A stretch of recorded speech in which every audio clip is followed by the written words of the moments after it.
नमस्कार, स्वागत है आप सभी का देवभूमि समाचार में। मैं हूं आपके साथ सुनील चौहान। प्रधानमंत्री नरेंद्र मोदी गुरुवार को उत्तराखंड के पिथौरागढ़ पहुंचे। उन्होंने पार्वती कुंड में पूजा अर्चना की। इस दौरान पीएम मोदी डमरू और घंटा बजाते हुए भी नजर आए हैं। पीएम मोदी गूंजी गांव जाएंगे। वहां वो सेना, आईटीबीपी और बीआरओ के साथ स्थानीय लोगों से भी बातचीत करेंगे। पीएम मोदी गुरुवार सुबह पिथौरागढ़ के जोलिंगकोंग पहुंचे। या उन्होंने आदि कैलाश की भी पूजा अर्चना की। इस दौरान पीएम मोदी के साथ उत्तराखंड के सीएम पुष्कर सिंह धामी भी मौजूद रहे। हम आपको 3 तस्वीरें दिखा रहे हैं। पहली तस्वीर पार्वती कुंड में पूजा अर्चना की है और दूसरी तस्वीर गूंजी गांव की है, जहां पीएम ने आईटीबीपी जवानों के साथ बातचीत की। वहीं तीसरी तस्वीर में आपको बता दें जागेश्वर धाम की दिखा रहे हैं, जहां पहुंचकर पीएम नरेंद्र मोदी ने पूरे विधि विधान के साथ पूजा अर्चना की है। तो प्रधानमंत्री नरेंद्र मोदी पिथौरागढ़ पहुंचे, उन्होंने पूजा अर्चना की। पार्वती कुंड में 3 तस्वीरें आपको दिखा रहे हैं। देखिए पूजा विधि विधान के साथ करते हुए, और ये बहुत ही वात्सल्य यहां पर झलक रहा है। पूरी करुणामयी दिखाई दे रहे हैं प्रधानमंत्री नरेंद्र मोदी। भगवान की पूजा अर्चना विधि विधान के साथ। दूसरी तस्वीर में आप देख सकते हैं आईटीबीपी के जवानों के साथ मिलते हुए नजर आ रहे हैं। और ये देखिए अब किस प्रकार से मंत्रमुग्ध हैं आरती उतारते हुए। तस्वीरों के माध्यम से आप अंदाजा लगा सकते हैं कि पूरे विधि विधान अनुष्ठान के साथ पूजा अर्चना की जा रही है।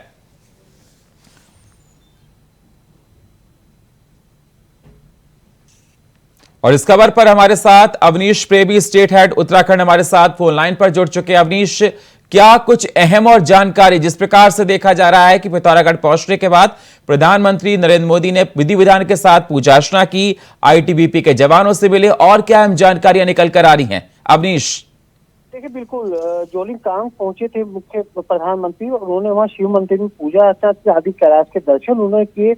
और खास बात ये रही कि जो सीमांत गांव है गुंजी गांव, वहां भी उन्होंने स्थानीय लोगों के साथ बातचीत की, उनका हालचाल जाना, उनके रहन सहन को बहुत ही बारीकी से देखा। और आईटीबीपी और बीआरओ के जो जवान हैं उनके साथ भी उन्होंने कुछ समय बिताया।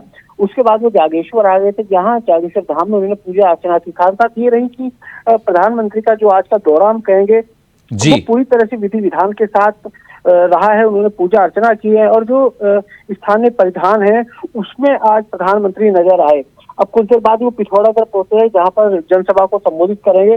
और करीब 4200 करोड़ की जो सौगात है, जो अलग अलग परियोजनाएं हैं, चाहे उसमें स्वास्थ्य हो, पेयजल हो, शिक्षा हो, स्वास्थ्य, उससे जुड़ी हुई जो परियोजनाएं हैं उसको जो है वो जनता को उसकी सौगात देंगे। उत्तराखंड को ये परियोजनाएं आज दी जाएंगी। जी अवनीश, जिस प्रकार से देखा जाए प्रधानमंत्री नरेंद्र मोदी के आगमन को लेकर पिछले कई दिनों से लगातार तैयारियां चल रही थी। सीएम पुष्कर सिंह धामी उनके साथ है, विधि विधान के साथ उन्होंने पूजा अर्चना की। मैं आपसे ये जानना चाहता हूं कि उत्तराखंड की आवाम प्रधानमंत्री के इस दौरे को किस प्रकार से देख रही है? देखिए, निश्चित तौर पर जब प्रधानमंत्री आते हैं तो उत्तराखंड को कुछ ना कुछ सौगात वो देकर लाते हैं। उत्तराखंड से उनका अहम रिश्ता भी है। अगर मैं बात करूं पिछले दिनों, तो उन्होंने बद्री केदार के दर्शन किए, तो निश्चित तौर पर वहां भी उसके डेवलपमेंट को लेकर किस तरह मास्टर प्लान के तहत बद्रीनाथ बता सकते हैं, जो लैंडस्लाइड वाले इकाई उसका ट्रीटमेंट कैसे कर सकते हैं, इन सबको लेकर उन्होंने सौगात दी थी। बड़ी परियोजना उत्तराखंड के अंदर लाए थे। और आज जिस तरह कुमाऊं के अंदर वो आए हैं, तो निश्चित तौर पर बहुत उम्मीद लोगों को है, क्योंकि परियोजनाओं का शिलान्यास तो हो ही रहा है। लेकिन इसके अलावा भी मुख्यमंत्री और क्या घोषणा कर सकते हैं, जैसा कि हमने पहले भी कहा था कि जो आदि कैलाश है उसको 5वें धाम घोषित करने की मांग काफी लंबे समय से चल रही है। क्या पूरा कर पाते हैं, नहीं कर पाते, ये देखने वाली बात होगी। दूसरा ये है कि जो पुराना मार्ग है आदि कैलाश का, उस पर एक बार फिर चीजें शुरू हो, वो रास्ता खुल जाए, उसको लेकर प्रधानमंत्री क्या कहने वाले हैं, ये सारी चीजें अहम है। लेकिन अब देखने बात यही होगी कि जब प्रधानमंत्री जनसभा को संबोधित करेंगे तो क्या सौगात वो उत्तराखंड को देंगे।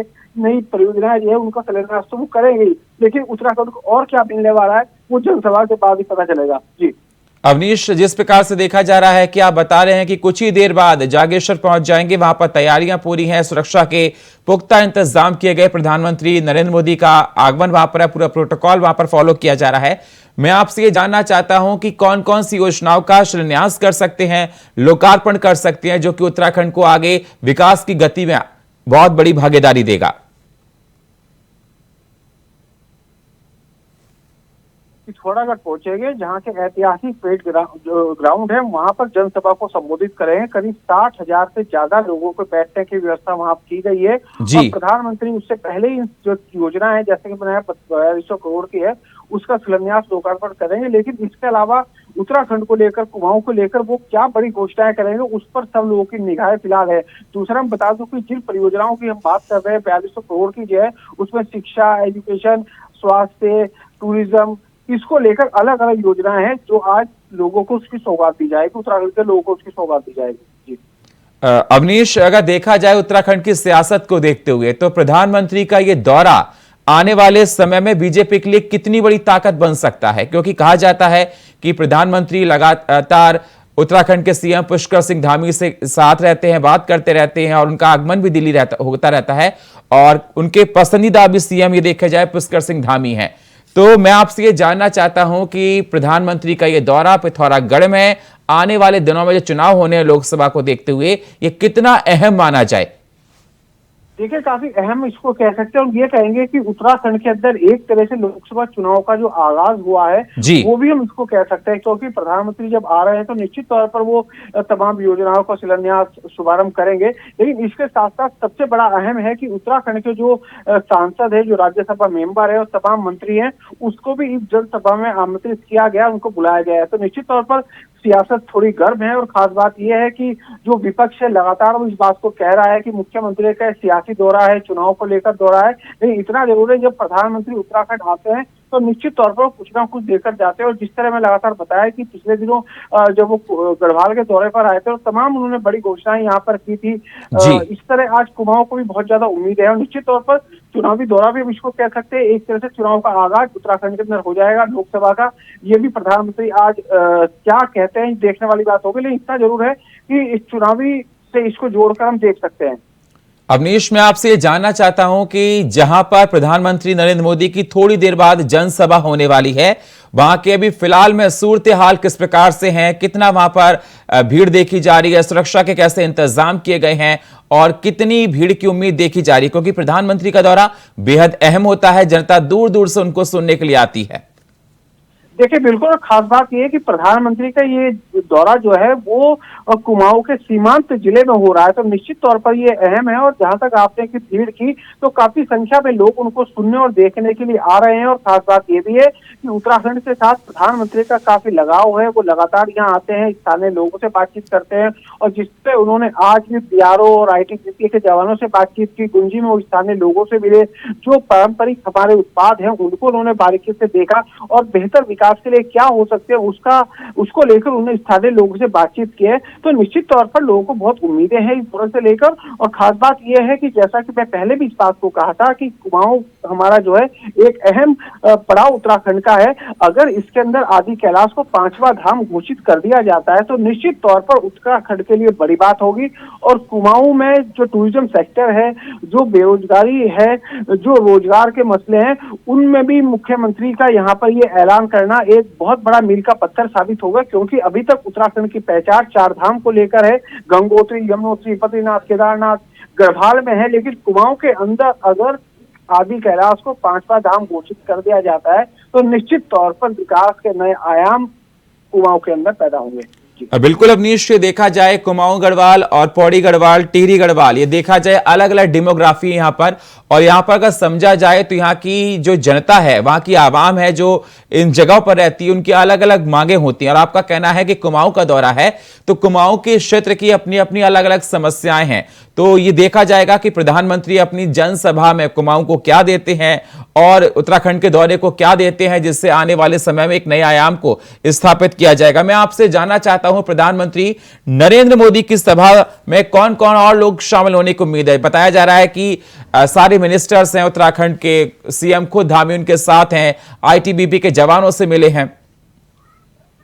देखिए, जो जनसभा है वो एक अलग विषय हो गया। लेकिन अगर प्रधानमंत्री के दौरे की बात करें तो उनका ये निश्चित तौर पर एक तरह से कहा जाए कि पूजा पद्धति वाला दौरा हम कह सकते हैं, जिन्होंने धार्मिक स्थलों में पूजा पद्धति की है, वहां के लोगों से बातचीत की। लेकिन जहां तक जनसभा की बात है, वो जनसभा में उत्तराखंड के जो तमाम कैबिनेट मंत्री है वो शामिल है, राज्यसभा सांसद शामिल है, इसके साथ साथ जो सांसद है वो शामिल है। और इस पूरे दौरे को अगर देखें तो मुख्य प्रधानमंत्री जब यहाँ पहुंचे थे तो हर कार्यक्रम में, चाहे वो जागेश्वर की बात करें, अल्मोड़ा की बात करें, गुजरात की बात करें, वहां पर प्रधानमंत्री के साथ मुख्यमंत्री रहे हैं। और खास बात ये भी है कि उन्होंने खुद मुख्यमंत्री से भी बहुत सारी चीजों की जानकारी यहाँ पर ली है। दूसरा ये, मुख्य सचिव डॉक्टर एस एस संधू साथ में थे और डेवलपमेंट को लेकर, उत्तराखंड के या चारधाम को लेकर, कुमाऊं को लेकर क्या बड़ी योजनाएं चल रही हैं, क्या उत्तराखंड सरकार ने रोड मैप तैयार किया, उसका एक खाका भी प्रधानमंत्री के सामने चीफ सेक्रेटरी ने रखा है। लेकिन इतना जरूर है कि मुख्यमंत्री पुष्कर सिंह धामी लगातार प्रधानमंत्री के साथ रहे हैं और वो एक एक पल की जो जानकारी है उत्तराखंड को लेकर, इसके अलावा जो प्रधानमंत्री से पूछा कि क्या हम बेहतर कर सकते हैं, उस सब को लेकर वो लगातार प्रधानमंत्री से बातचीत करते रहे हैं। जी अवनीश, मैं आपसे यह भी जानना चाहता हूं कि प्रधानमंत्री के दौरे से पहले इस पर सियासत जोरों पर हो रही थी। कांग्रेस प्रधानमंत्री के दौरे पर क्या कुछ कह रही है? कांग्रेस की तरफ से कोई प्रतिक्रिया निकल कर आई है? देखिए चौहान साहब, आप जानते हैं कि इस समय कांग्रेस विपक्ष में है और विपक्ष का जो काम है वो इस तरह के दौरों को सियासत से जोड़ने का रहा है। अगर मैं कांग्रेस की बात करूं तो कांग्रेस लगातार इस बात को कह रही है कि प्रधानमंत्री का दौरा सियासी दौरा है, चुनावी दौरा है और लोकसभा चुनाव को लेकर वो इस तरह की योजनाओं का शिलान्यास कर रहे हैं। तो निश्चित तौर पर विपक्ष और विपक्ष का काम विरोध का रहा है, तो निश्चित तौर पर वो इसको चुनावी दौरा बता रही है और सियासत से जोड़कर देख रही है। लेकिन बीजेपी का साफ तौर पर कहना है कि उत्तराखंड के साथ प्रधानमंत्री का लगाव रहा है। इससे पहले भी वो बद्री केदार आते रहे हैं, चमोली में उन्होंने माना में लोगों से बातचीत की थी, तो वो इसको चुनावी दौरा नहीं मानती। जी, एक सवाल मेरा आपसे और है कि दिसंबर में उत्तराखंड में इन्वेस्टर समिट लगने जा रहा है और लगातार ये देखा गया कि पुष्कर सिंह धामी उस समिट को लेकर जी तोड़ मेहनत कर रहे हैं। वो अब्रॉड कंट्रीज में भी गए, लंदन में भी गए, जगह जगह जा रहे हैं। वो कह रहे हैं कि हमारी आइए, इन्वेस्ट कीजिए, एक अच्छा मौका देखा जा रहा है। तो क्या प्रधानमंत्री की जनसभा में उम्मीद लगाई जाए कि उस इन्वेस्टर समिट को लेकर कुछ नए ऐलान हो सकते हैं? और क्योंकि अगर बात की जाए रोजगार को लेकर तो अभी भी लगातार ये देखा जाता है कि उत्तराखंड रोजगार के मामले में बहुत पिछड़ा हुआ दिखाई देता है। तो नई उम्मीद इस जनसभा से प्रधानमंत्री कुछ दे सकते हैं? देखिए इन्वेस्टर समिट दिसंबर में प्रस्तावित है और प्रधानमंत्री हो सकता है कि उस इन्वेस्टर समिट का उद्घाटन यहाँ पर करें। लेकिन इतना जरूर है कि दूरस्थ इलाकों में रोजगार कैसे पहुंचे, वहां पर संसाधन कैसे जुटाए जाए, कैसे वहां पर बड़े उद्योग स्थापित किए जाए, उसको लेकर धामी सरकार लगातार कोशिश कर ही रही है। लेकिन जहां तक प्रधानमंत्री की जनसभा की बात है, ये जनसभा में ही देखने को मिलेगा कि वो उत्तराखंड को लेकर क्या घोषणाएं कर सकते हैं। लेकिन इतना जरूर है कि उत्तराखंड की आवाम को और कुमाऊं के लोगों को ये उम्मीद है कि आदि कैलाश, कुमाऊं या उत्तराखंड के लिए कई बड़ी घोषणाएं प्रधानमंत्री कर सकते हैं। दूसरा मैं आपको ये भी बता दूं, क्योंकि आने वाला समय जो है लोकसभा चुनाव का है, उत्तराखंड के अंदर क्या पूरे देश में लोकसभा चुनाव है, तो निश्चित तौर पर प्रधानमंत्री चुनावी दृष्टि से भी कुछ ना कुछ बड़ा ऐलान इस जनसभा में कर सकते हैं। जी बहुत बहुत शुक्रिया सर हमारे साथ जुड़ने के लिए और ताजा अपडेट देने के लिए। प्रधानमंत्री नरेंद्र मोदी का पिथौरागढ़ दौरा और थोड़ी देर में नरेंद्र मोदी जागेश्वर जाएंगे और जनसभा को संबोधित करने वाले हैं।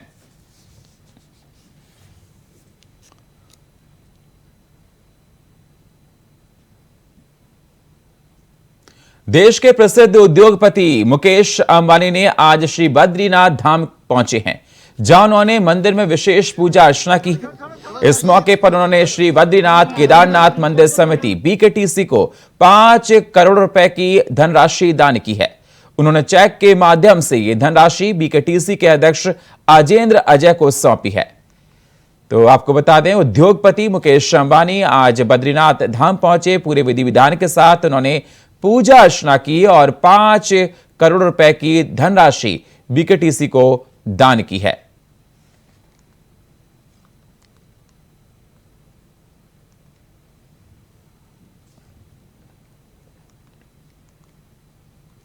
उत्तराखंड सरकार ने बड़ा फैसला लिया है, जिसमें प्रतियोगी परीक्षाओं को लेकर आदेश जारी किया गया है।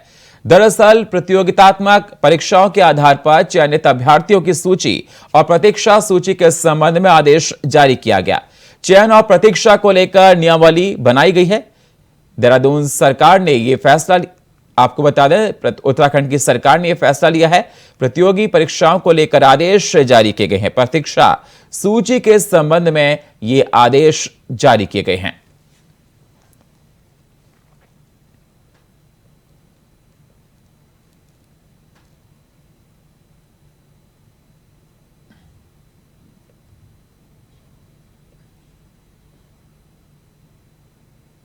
अगली खबर जागेश्वर से है, जहां प्रधानमंत्री नरेंद्र मोदी के जागेश्वर धाम आने की तैयारी पूरी हो चुकी है। आपको बता दें, पीएम मोदी धाम में विशेष पूजा अर्चना की और वहीं धाम में पीएम मोदी के आने और उनके द्वारा की जाने वाली पूजा अर्चना को लेकर हमारे संवाददाता धाम के मुख्य पुजारी तारादत्त भट्ट से बातचीत की। देखिए।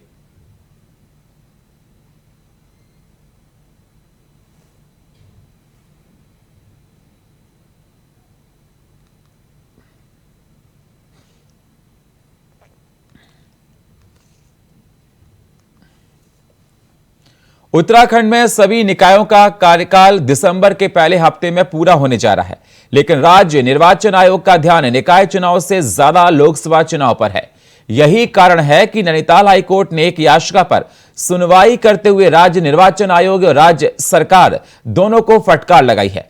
आपको बता दें, हाईकोर्ट ने राज्य निर्वाचन आयोग से पूछा कि अब तक निकाय चुनाव का कार्यक्रम घोषित क्यों नहीं किया गया। साथ ही राज्य सरकार से कोर्ट ने यह भी पूछा कि निकाय चुनाव को लेकर सरकार की क्या तैयारी है।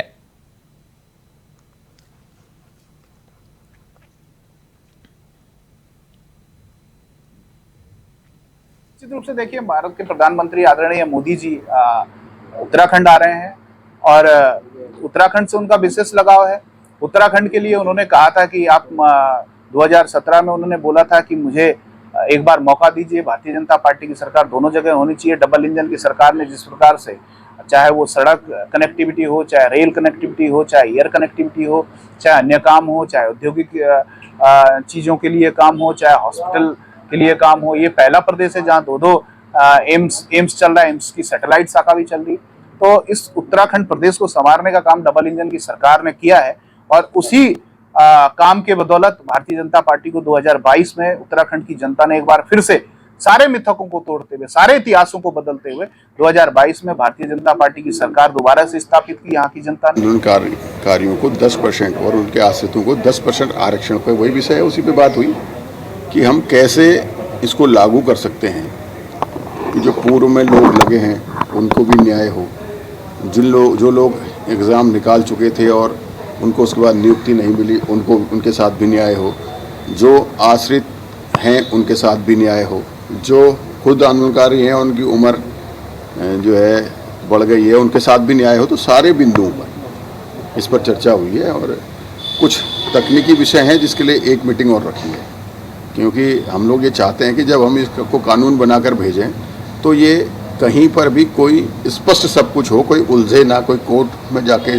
इस पर कुछ न कर सके, इसलिए एक मीटिंग और रखी गई है। क्या ये तारीख? देखिए, सरकार निकाय चुनाव के प्रति कतई गंभीर नहीं है और इस सरकार को आपने अनुभव किया होगा विगत 7-8 वर्षों में कि माननीय उच्च न्यायालय और उच्चतम न्यायालय चला रहे हैं, न्यायपालिका चला रही है। जितने भी महत्वपूर्ण फैसले हुए हैं उसमें न्यायपालिका के आदेश पर ही इन्होंने निर्णय लिया है, चाहे पंचायत चुनाव हो, चाहे विगत के नगर निकाय के चुनाव हों।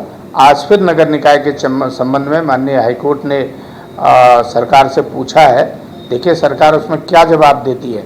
अगर सरकार गंभीर होती, 2 माह मात्र चुनाव के लिए बच गए हैं, न इन्होंने आरक्षण की बात की है, न वार्डों के परिसीमन की बात हुई है, न जनगणना ही उन शहरों में हो पाई है, तो सरकार बहुत ज़्यादा गंभीर नहीं है। उत्तराखंड में म्यूनिसिपैलिटीज़ के जो इलेक्शन थे उनका 5 साल का टर्म जो है 2 दिसंबर 2023 में कंप्लीट होने जा रहा है और भारतीय संविधान के आर्टिकल 243U में प्रावधान है कि टर्म खत्म होने से 6 महीने पहले जो है चुनावी प्रक्रिया अगले बोर्ड के गठन के लिए चालू हो जानी चाहिए सारी नगर पालिकाओं में जहाँ जहाँ ये टर्म खत्म हो रहा है। लेकिन अब जो है, जबकि मात्र 1.5 महीना बचा हुआ है, कोई चुनाव प्रक्रिया ना तो स्टार्ट हुई है, ना ही कोई वोटर लिस्ट का रिवाइज की गई है, ना उसमें तैयारी कोई है सरकार की ओर से। तो हमने उसी के लिए जनहित याचिका दायर की है और इस बारे में जो है हमारा ये कहना है कि संविधान के आर्टिकल 243U के अनुसार जो है इलेक्शन नोटिफाई किया जाए तुरंत, जिससे कि 2 दिसंबर 2023 में नए बोर्ड को चाल दिलवाया जा सके। क्योंकि सरकार की मंशा ऐसी लग रही है कि सरकार अभी फिलहाल इलेक्शन नहीं कराना चाह रही थी, लेकिन माननीय उच्च न्यायालय ने आज जो है इस पर संज्ञान लिया है और सरकार को आदेशित किया है कि 2 हफ्ते के अंदर अपना जवाब बताएं कि उन्होंने इलेक्शन अभी तक प्रक्रिया चालू क्यों नहीं की है। साथ में उत्तराखंड इलेक्शन कमीशन को भी कहा है कि आपने इसके लिए क्या स्टेप्स लिया वो भी हमें अवगत कराएं, और 1 नवंबर की अगली आगामी डेट फिक्स की। डोईवाला में जल संरक्षण, ऊर्जा संरक्षण, पर्यावरण संरक्षण के क्षेत्र में शानदार काम किया गया, जिसमें SRHU को गोल्ड अवार्ड मिला है। आपको बता दें, CIA की ओर से ग्रीन प्रैक्टिसेस अवार्ड की सर्विस कैटेगरी में SRHU को गोल्ड पुरस्कार से सम्मानित किया गया। वहीं SRHU कीर्तिमान स्थापित करने वाला उत्तर भारत का पहला संस्थान बना है।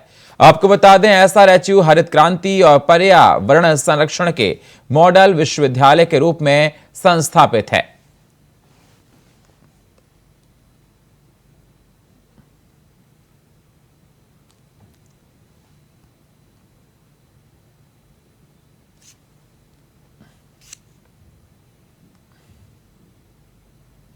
उत्तराखंड देवभूमि के नाम से विश्व प्रसिद्ध है, जहां प्रत्येक साल यहां लाखों श्रद्धालु 4 धाम की यात्रा करने आते हैं।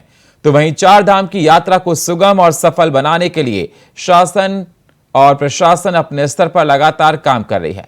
लेकिन 4 धाम यात्रा में हेली सेवाओं को लेकर लोगों में काफी आक्रोश दिख रहा है। आपको बता दें, केदारनाथ धाम में हेली सेवाओं की मनमानी लगातार बढ़ती जा रही है, तब भी शासन और प्रशासन, उड्डयन विभाग कंपनियों पर नियंत्रण नहीं लगा पा रही है। तो क्षेत्र में जो है जितना भी जो हेलीकॉप्टर्स फ्लाई होते हैं उसका जो है मैक्सिमम एक समय पे कितना हेलीकॉप्टर्स फ्लाई कर सकते हैं करके कुछ मानक है। उस मानक के अनुसार जो है हमें हर एक दिन जो है मैक्सिमम कितने लोगों को फ्लाई कर सकते हैं वो संख्या भी निर्धारित है। किसी कारण से फॉर एग्जांपल मौसम खराबी की वजह से अगर टिकट कैंसिल हो जाता है, वो टिकट का पूरा पैसा जो है रिफंड संबंधित पैसेंजर को दिया जाता है। मगर वो जो कैंसलेशन होने के बाद उसका अगला दिन या उसके बाद जो है हम उसको शिफ्ट नहीं कर पाएंगे, मतलब उनका फ्लाइंग का मौका अगला दिन जो है कैरी फॉरवर्ड नहीं हो पाता है।